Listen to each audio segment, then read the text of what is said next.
Welcome dear rockets, कैसे हैं आप सभी। आज हम देखने वाले हैं डार्क प्लैनेट। मूवी की शुरुआत में एक नरेटिंग वॉइस हमें बताती है कि ये समय 2157 का है, जहां इंसानों ने पृथ्वी को पूरी तरह से संभाल लिया है। सारी लड़ाई खत्म हो चुकी है, ऐसी ऐसी दवा बन चुकी है जिसकी एक गोली से दुनिया की हर बीमारी को खत्म किया जाए। और अब जब इंसानों ने पृथ्वी को संभाल लिया है तो उन्होंने एक कदम आगे बढ़ने का सोचा, ताकि पृथ्वी जैसा एक और प्लेनेट ढूंढ पाए और वहां एक्स्ट्रा टेरेस्ट्रियल लाइफ मौजूद है उसके बारे में जान पाए। तो अब हम मैक्स नाम के एक लड़के को देखते हैं जो अपने स्पेसशिप को लेकर ऐसे ही किसी प्लेनेट की तलाश में निकला होता है। लेकिन जैसे वो डीप स्पेस में आता है, एक एस्ट्रॉइड उसकी स्पेसशिप से टकरा जाता है, जिसकी वजह से मैक्स को अपनी जान बचाने के लिए सबसे नजदीकी प्लेनेट पर लैंड करना पड़ता है। अब उस प्लेनेट पर आने के बाद मैक्स जैसे अपने स्पेसशिप से बाहर आता है, वो स्पेसशिप धमाके का शिकार होकर बर्बाद हो जाता है, जिस वजह से मैक्स का पृथ्वी से संपर्क बिल्कुल टूट जाता है। ना ही वो यहाँ से पृथ्वी जा सकता है और ना ही संपर्क करके किसी की मदद को बुला सकता है। बेचारा ये सोचकर तो एकदम परेशान हो जाता है कि मैं करूं क्या, ये तो बिल्कुल नई जगह है। लेकिन थोड़ी देर खुद को संभालने के बाद वो तय करता है कि उसे इस प्लेनेट को एक्सप्लोर करना चाहिए, ताकि किसी तरह का कम्युनिकेशन सिस्टम उसको मिल जाए। उसके जरिए वो यहाँ पर पृथ्वी से मदद बुला पाएगा। साथ ही इस प्लेनेट की एक अच्छी बात ये होती है कि ये बिल्कुल पृथ्वी के वातावरण जैसा होता है, जिससे मैक्स को सांस लेने में कोई दिक्कत नहीं होती।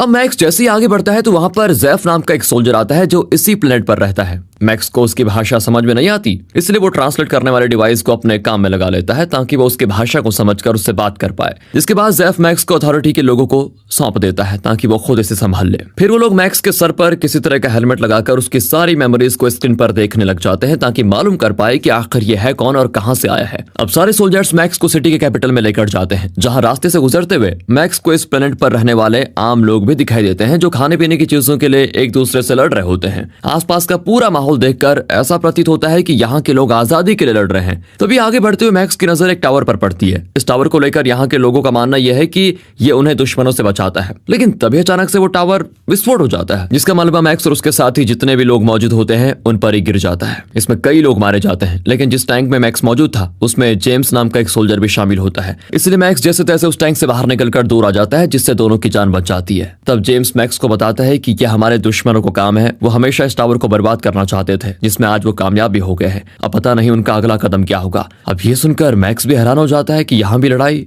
ये कहीं भी खत्म नहीं होती। मतलब दूसरी तरफ स्पेशल रिसर्च डिपार्टमेंट का हेड, जिसका नाम नॉमेड है, वो अपने एक साथी फ्रैंक से कहता है कि मैक्स जहां भी है उसे तुरंत ढूंढकर मेरे पास लेकर आओ, मुझे शक है कि वो जासूस हो सकता है। इस पर फिर फ्रैंक मान जाता है और वहां से मैक्स को ढूंढने के लिए निकल पड़ता है। तो वहीं हम डेविड नाम के एक आदमी को भी देखते हैं, वो भी अपने साथी से मैक्स के बारे में जितना हो सके उतनी जानकारी निकालने के लिए कहता है। इधर फ्रैंक जैसे मैक्स को नॉमेड के पास लेकर जा रहा होता है, तभी उसको सीजर अटैक आता है और इसकी वजह से उसकी गाड़ी दुर्घटनाग्रस्त हो जाती है। फिर इस घटना के बाद वहां लोगों की भीड़ जमा हो जाती है और इस मौके का फायदा उठाकर मैक्स वहां से तुरंत भाग निकलता है और पूरी सिटी को एक्सप्लोर करना शुरू कर देता है। वहां से मैक्स एक क्लब में जाता है, जहां उसकी मुलाकात राडा नाम की एक लड़की से होती है, जो कि असल में जेम्स की बहन है। वो दोनों आपस में बात करने लग जाते हैं, जहां मैक्स उसे अपने बारे में बताता है। लेकिन तब उसकी बहस वहीं पर बैठे दूसरे आदमी से हो जाती है। वो आदमी अभी तो मैक्स को कुछ नहीं करता, लेकिन जब मैक्स राडा के साथ क्लब से बाहर आता है तो वहां वो अपने गुंडों को लेकर आ जाता है, जो मैक्स को मारने के इरादे से वहां पर आए थे। लेकिन मैक्स बड़ी आराम से उन सभी को मार गिराता है, जिसकी बहादुरी देखकर राडा उसे अपने घर लेकर आ जाती है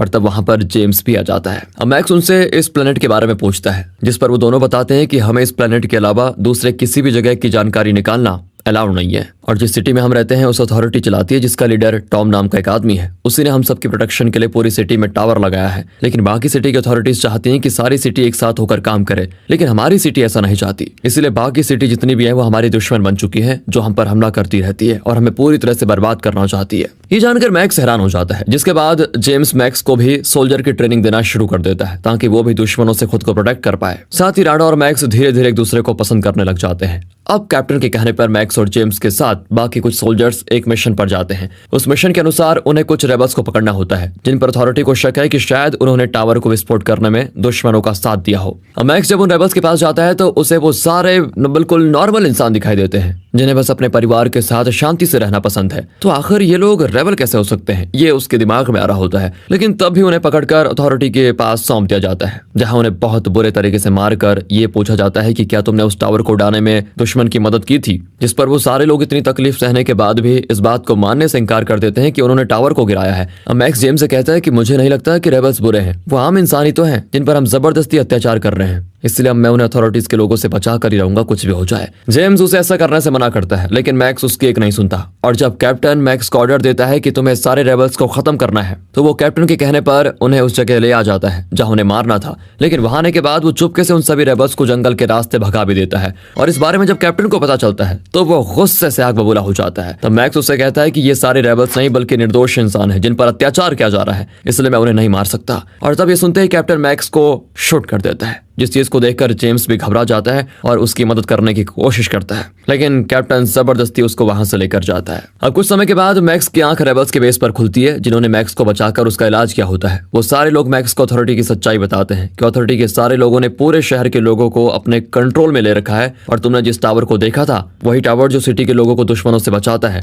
वो असल में हमें दुश्मनों से बचाता नहीं बल्कि ऐसी रेडिएशन छोड़ता है जिससे सारे लोग रेडिएशन के कंट्रोल में आ जाते हैं। और एक बार कोई इंसान रेडिएशन के कंट्रोल में आ जाए तो वो वही बात सुनेगा, कहेगा और करेगा जो अथॉरिटी उससे कहेगी करने को। वो इंसान अथॉरिटी की कठपुतली बन जाता है। लेकिन हाँ, कुछ ऐसे लोग भी मौजूद हैं जिन पर रेडिएशन का कोई असर नहीं होता, और जब भी रेडिएशन की वेव उस इंसान के साथ से गुजरती है उसे सिर्फ सीजर अटैक आ जाता है। और इसी अटैक की वजह से अथॉरिटी को मालूम पड़ जाता है कि इन लोगों पर रेडिएशन का असर नहीं हो रहा, इसलिए वो ऐसे लोगों को रेबल बताकर उन्हें मारने का ऑर्डर दे देते हैं ताकि सारे रेबल मिलकर अथॉरिटी के खिलाफ ना हो जाए। और लगता है तुम्हारे अंदर भी वही खास बात है, तभी तुम्हारे ऊपर रेडिएशन का असर नहीं हो रहा। अब ये सुनकर मैक्स और हैरान हो जाता है और ये तय करता है कि उसे किसी भी तरह अथॉरिटी की सच्चाई लोगों तक लानी ही होगी। मैक्स अभी से कहता है कि सुनो मेरी बात, हमें इस सारे टावर को उड़ा देना चाहिए ताकि सभी अथॉरिटी की कंट्रोल से बाहर हो जाए। इस पर ये सारे मान जाते हैं। तब मैक्स उनकी टीम को लीड करते हुए एक टावर के पास जाता है। जाने के बाद वो सारे सोल्जर्स को मारना शुरू कर देते हैं, इसलिए सोल्जर्स भी उन पर हमला कर देते हैं, जिसमें कई सारे मैक्स के साथ ही मारे जाते हैं। लेकिन तब भी मैक्स उस टावर में बॉम्ब लगाकर उसे उड़ाने में कामयाब हो जाता है। लेकिन उसके कई साथी मारे भी जा चुके होते हैं, तो उसे इस बात का बहुत दुख भी होता है। अब मैक्स वहां से जेम के पास आता है, जिसे देखकर वह हैरान भी होता है और खुश भी। फिर मैक्स उसे टावर की सच्चाई बताता है, लेकिन जेम्स को इस बात पर पूरा भरोसा नहीं होता कि अथॉरिटी ऐसा कर सकती है। उसे ये यकीन होता ही नहीं कि ये टावर उनकी रक्षा नहीं बल्कि उन्हें कठपुतली बनाने में मदद कर रहा है। वो इसीलिए क्योंकि जेम्स ने अपना पूरा बचपन यहीं पर गुजारा है। लेकिन इसी बीच वहां पर सोल्जर्स आ जाते हैं और उन पर हमला कर देते हैं, जो यहाँ पर उन्हें पकड़ने के इरादे से आए थे, क्योंकि सोल्जर्स को पता चल चुका था कि मैक्स को सच्चाई पता चल चुकी है और उसकी टीम भी है अब, और उसके साथ जेम्स और राडा भी शामिल है। मैक्स और बाकी अब उनसे लड़ने की कोशिश करते हैं, बट सोल्जर्स की तादाद बहुत ज्यादा हो जाती है, जिस वजह से वो पकड़े जाते हैं। इसके बाद उन्हें जेल में बंद कर दिया जाता है, जहां पर मैक्स के और भी साथी हैं। यहाँ आने के बाद मैक्स की मुलाकात जेफ से होती है, जिसे भी रेबल होने की वजह से यहाँ बंद किया गया था। मैक्स उन सभी को बताता है कि हमें कैसे भी करके इस जेल से निकलना होगा ताकि हम सारे टावर को खत्म करके लोगों को अथॉरिटी के चंगुल से बचा पाएं,